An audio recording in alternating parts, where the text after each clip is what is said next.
Mně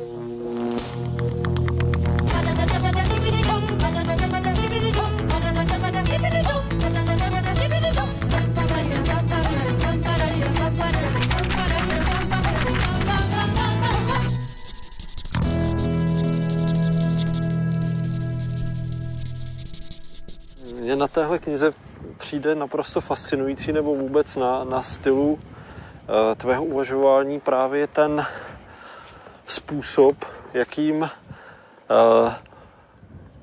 tematizuje zdánlivě nesouvisející věci do jasně souvisejících celků. Přičemž vlastně by člověk mohl říct, že hlavním smyslem práce filozofa je nějaké vynalezání pojmů a vynalezání ideí. Přitom tady z toho vlastně vyplývá nějaká úplně jiná konsekvence. Každý pojem je mocenská koalice. A tu je třeba rozbít. Každá idea se tváří jako řešení, ale ve skutečnosti je únikem z řešení. Každý pojem je mocenská koalice a tváří se jako pojem. Vždycky to tak je. A já se pokouším právě vidět tu skrytou stránku všeho. Idea je něco, co se používá v tom proudu těch textů a obrazů, které nás jsou k popisu světa. Když se ten svět prudce změní a nepředvídaně, tak změníme ty ideje, jinak je srovnáme, jinak je a taky se ukáže, že věci spolu souvisí jinak, než jsme si mysleli. Takže pro ten můj způsob práce je ideje nevyznávat, nýbrž vidět, do čeho se rozpustili, hledat, do čeho se rozpustili, a pak ukazovat, jak tam působí v tom, do čeho se rozpustili. Třeba do veřejného mínění, do stereotypů, do předsudků, do nenávistných předsudků nebo do iluzí.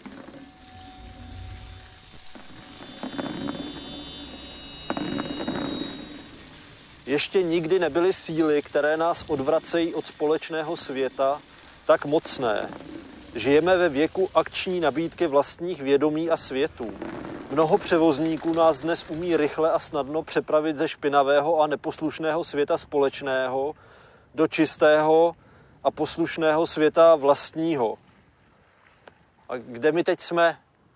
Tak teď jsme opravdu ve společném světě, protože ten svět vlastní, ten je vytvořen z těch lesklých předmětů, které jsou na regálech supermarketu a které vypadají, že jeden se od druhého liší a že si musíme vytvořit, že si můžeme vytvořit různé typy vlastních světů pomocí těch barevných předmětů, které tam kupujeme.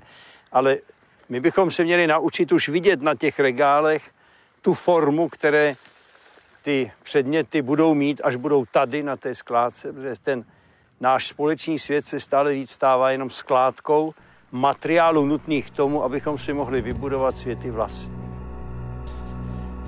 Toto je podoba našeho společného světa a jednou celý náš společný svět, pokud se nebudeme bránit, bude takováhle skládka.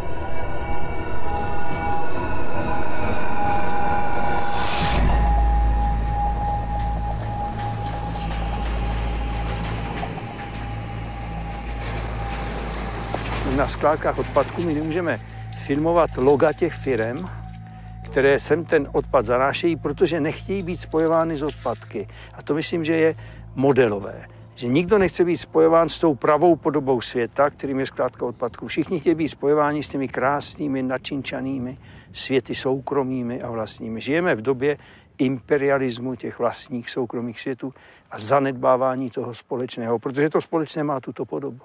Ale to, co říkáš, že nám to řekl správce, než jsme sem jeli, že vlastně tady ty nápisy těch obalů, co tady víme, že my nemůžeme z nich vlastně citovat, my tady nemůžeme jakoby číst ty značky, aniž bychom porušili nějakou dohodu tady tohohle natáčení. To je vlastně rámec, ve kterém se tady vlastně pohybujeme. To je rámec, ve kterém se pohybujeme v celém tomto století. My nesmíme spojovat ty mocné budovatele soukromých světů s tím skutečným světem společným, to znamená s tím zamořením oceánu, zamořením toho, co je nám společné, commons, zamořením krajiny a světa. To je zakázáno. A tuto cenzuru je třeba prolomit. A název mé knihy Společnost nevolnosti znamená, je nám nevolnost toho, že víme, že mezi tím budováním soukromých světů a tou skládkou odpadku je nějaký vztah. Ale nemáme ještě dost odvahy si to připustit. To ještě pořád se tváříme, jako by toto byla výjimka a to, co je podstatné, jsou ty vlastní, soukromé, krásné světy, ty různý, jak se to jmenuje všecko, ty čtvrtěvilový nebušice a jiný. No, to je ta pravá podoba společnosti, v které žijeme. Ne, toto je ta pravá podoba.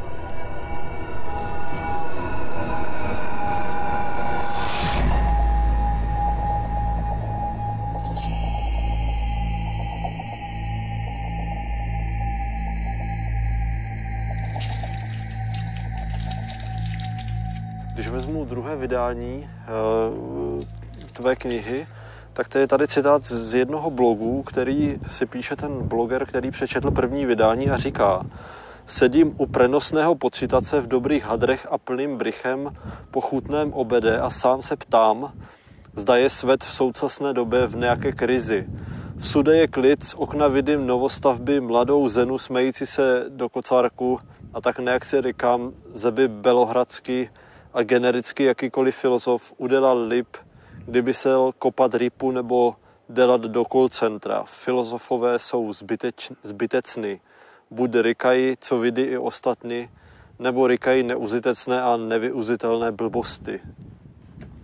Tak je to v podstatě správná definice filozofie. Filozof vždycky mluví o něčem, co vypadá, co všichni víme, ale co vypadá nově, protože jsme o tom nemluvili. A ta tematizace toho, co víme všichni, ale nevíme, že o tom víme, protože nikdy nepotřebujeme o tom mluvit, to je vlastně úkol filozofie od samého počátku. Taková ta představa, že ten filozof se takhle zamyslí a teď vymyslí ego cogito ergo sum a vymyslí něco nového. Tento způsob filozofování já považuji za výmysl novověku, abych tak řekl, za blud novověku. Potřebujeme k porozumění nějakou tradici, v které jsme zakotveni, a pak ten moment zcizení. On mluví nějak jinak než já, on se vyjadřuje jinak, on má jiný texty, on vyrůstá z jiných výroků. Proč? A my mu porozumíme teprve, když se z té vlastní tradice nějak vykloníme k němu. Vykloníme. A právě toto vyklonění, to je ta filozofie. To vyklonění z vlastní tradice. Někdy je to zkušenost ohromující. Když si neuvědomíš, že patříš ke skupině zločinců třeba. Já jistě, naši komunističtí intelektuálové nebyli žádní zločinci všichni, ale jistě to pro ně byl otřes, když si uvědomili, k jakému vlastně k jaké patřili tradici a museli se z ní vyklonit a tak vznikly 60. léta a tak dále. Takže filozofie péče v podstatě o toto.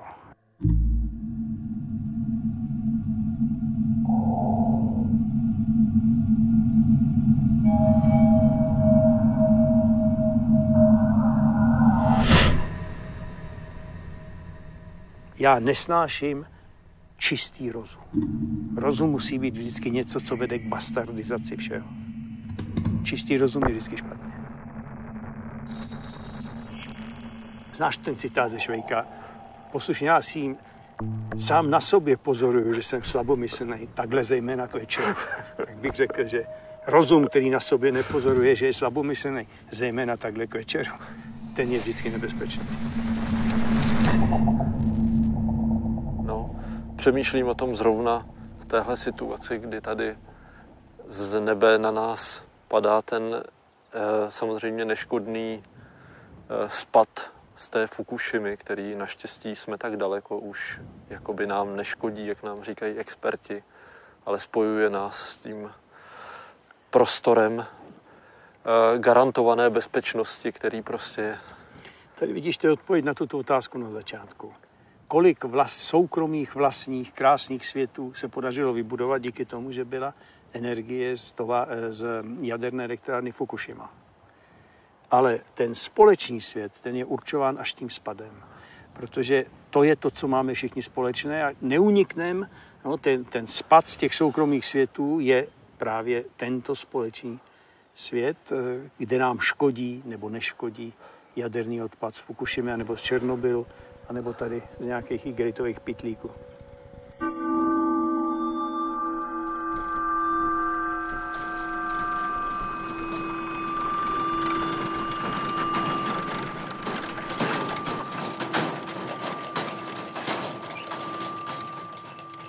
Filozofie v mém pohledu není hledání nějaké formule, kterou by všichni lidé měli znát, aby žili podle pravdy, krásy a dobra s velkými písmeny. Je to spíše vynalézavé, podvratné, žádnou metodu či normu nerespektující vystupování ve veřejném prostoru, které narušuje ritualizované i epistemologickou policií střežené představy o tom, co je důležité pro celek společnosti. Je to pokus o obnovení křehké zdi, která dělila relevantní instance od instancí nerelevantní. Bavičský moloch rozmetal tu zeď a tak jako jeden společný svět lidí se rychle rozpadá do prudce rostoucího počtu nesrozumitelných fragmentů. Ano, to je přesně tak. Ono je to trošičku s tím, jestli je filozofie literární žánr, tak je naprosto evidentní, že ano, protože přežívá z filozofie jen to, co bylo krásně napsáno. Takže Platónovy dialogy přežívá jako literární model. Podobně Nietzsche, vlastně i ten Heidegger, který byl tak slavný v disidentském kontextu, vytvořil určitou literární formu filozofie. Nikdo nemůže říct vážně, člověk je pastýř bytí, aniž bychom nevěděli, že to patří do nějakého literárního kontextu. No, filozofie je žánr, literární žánr, který... Přece jenom filozofie vždycky směřuje právě k poznání reality. Vždycky měla tu román poznávací hodnotu. Myslím si, že ten román směřuje primárně k estetickému prožitku, kdežto u filozofie přece by se neřeklo, že primární tam je jako dosáhnout estetického prožitku. Pravda je v umění, v literatuře, ne v té filozofii. Ta pravda je v té, že jsme se setkali s něčím, co nás zachytilo, co nás už nepustí, co nás drží u sebe tou krásou, tou literární formou. Tyto kategorie musíme převrátit. Ale v tom, jak společnost nahlíží na ty jednotlivé disciplíny, jakoby třeba na román, anebo jako na filozofické dílo, tak si myslím, že tam je mnohem větší důraz jako, že na to poznání, že to filozofické dílo má, jak v sobě nese jakousi větší, ten žánr v sobě nese větší ambici nést poznání.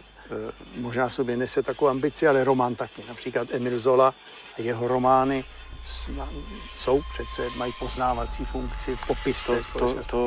A ve filozofii je to stejný. No. Je třeba studovat filozofii jako literární žánr a ne jako vědu. Ta vědeckost je druh cenzury. To, že filozofie musí být vědecká, jeden z největších podvodů a lumpáren vůbec univerzitních a jiných, ve skutečnosti to jsou skupiny lidí, mocenské koalice, které hájí určité texty, protože je sami studují a využívají k definici svého světa. A tak se to definuje. Vědeckého na tom není nic, samozřejmě. Má se to učit jako dějiny literatury. Patří do dějin literatury. Hranice mezi literaturou a filozofií je třeba zbourat.